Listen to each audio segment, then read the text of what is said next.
नमस्कार। आज मैं आप सबों को भारत के वनस्पति प्रदेशों की विशेषता के बारे में जानकारी दूंगी। भारतीय वनों को एच.जी. चैंपियन ने सन 1936 में वर्गीकृत किया। सन 1968 में चैंपियन और सेठ ने स्वतंत्र भारत के लिए उसे पुनः प्रकाशित किया। यह वर्गीकरण पौधों की संरचना, आकृति, विज्ञान और पादपी स्वरूप पर आधारित है। ये वर्गीकरण निम्नलिखित हैं। पहला, उष्णकटिबंधीय सदाबहार वन। दूसरा, उष्णकटिबंधीय आर्द्र पर्णपाती या मानसूनी वन। तीसरा, उष्णकटिबंधीय शुष्क पर्णपाती वन। चौथा, मरुस्थलीय वन। पांचवा, ज्वारीय अथवा डेल्टाई वन। छठा, पर्वतीय वन। पहला, उष्णकटिबंधीय सदाबहार वन। ये वन भारत के अत्यधिक आर्द्र तथा उष्ण भागों में मिलते हैं।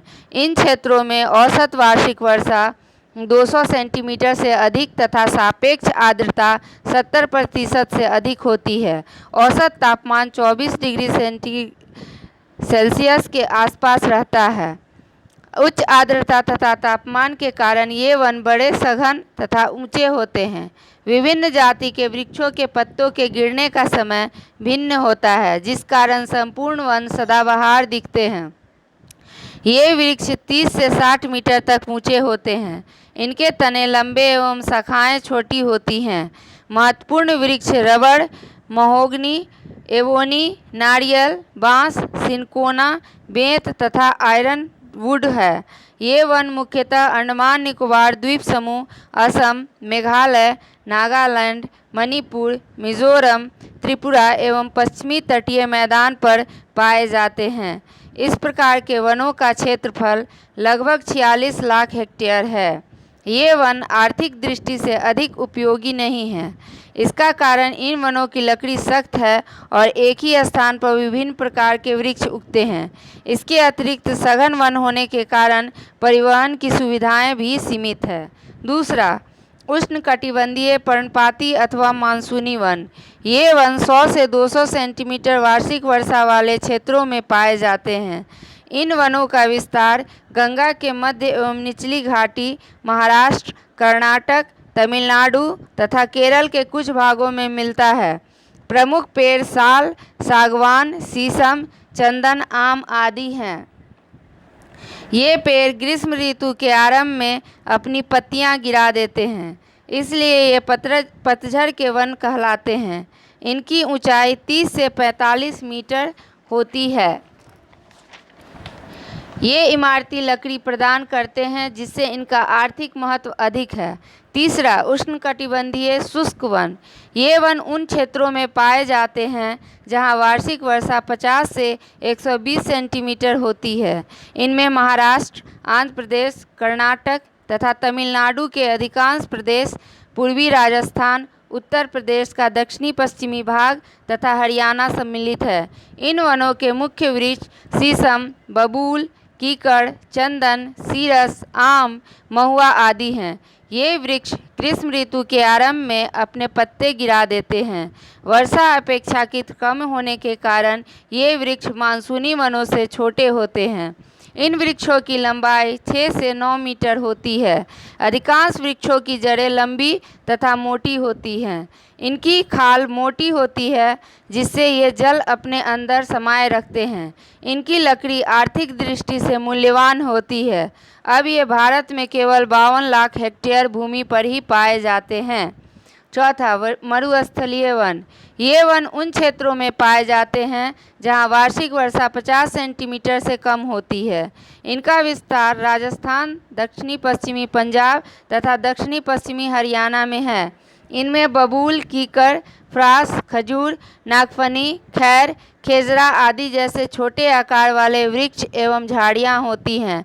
शुष्क जलवायु के कारण इनके पत्ते छोटे, खाल मोटी तथा जड़ें गहरी होती है।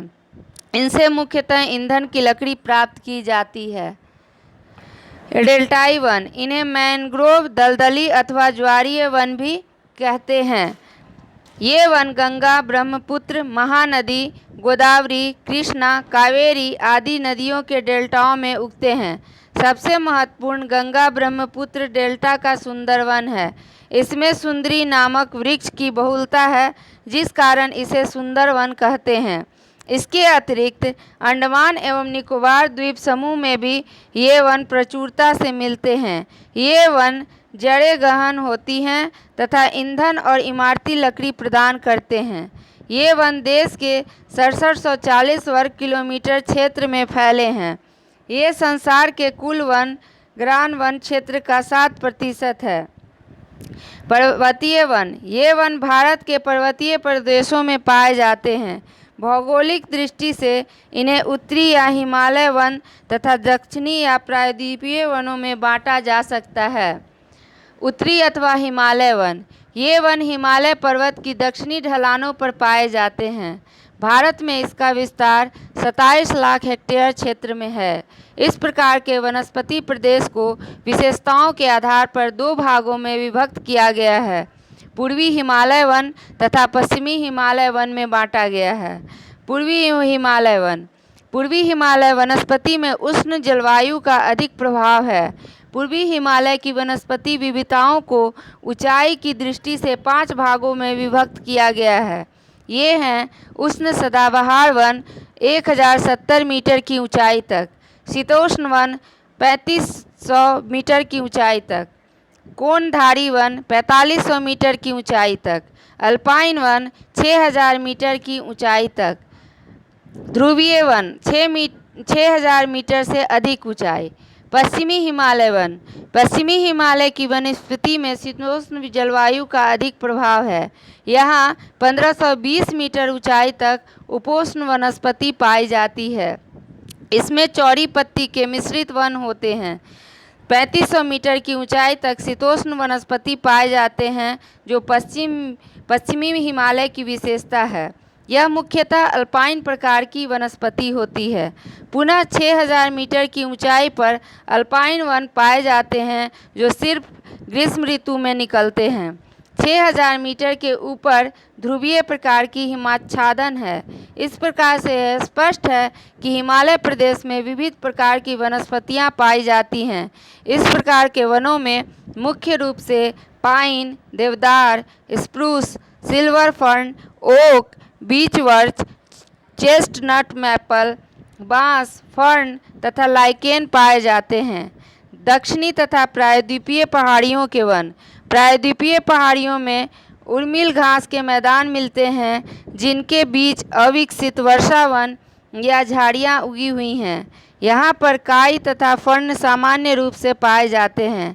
हाल ही में इन प्रायद्वीपीय पहाड़ियों पर यूकलिप्टस के पेड़ लगाए गए हैं। इस प्रकार की वनस्पति पश्चिमी घाट, विंध्याचल, नीलगिरी, अन्नामलाई आदि पहाड़ी भागों में मिलती है। निम्न क्षेत्रों में उष्णकटिबंधीय तथा उच्च क्षेत्रों में शीतोष्ण कटिबंधीय वनस्पति पाई जाती है। नीलगिरी, अन्नामलाई और पालनी पहाड़ियों पर पाए जाने वाले शीतोष्ण कटिबंधीय वनों को सोलास के नाम से जाना जाता है। इन वनों में पाए जाने वाले वृक्षों मैग्नोलिया, लेटेल, सिनकोना और वेटल का आर्थिक महत्व है। ये वन सतपुड़ा और मैकाल श्रेणियों में भी पाए जाते हैं। इस प्रकार से यह स्पष्ट है कि भारत एक ऐसा देश है जहां विषुवतीय वनस्पति से लेकर ध्रुवीय वनस्पति तक पाया जाता है। आज के इस वीडियो में इतना ही। अगर आपको यह वीडियो पसंद आया तो चैनल को सब्सक्राइब तथा वीडियो को लाइक करना न भूलें। धन्यवाद।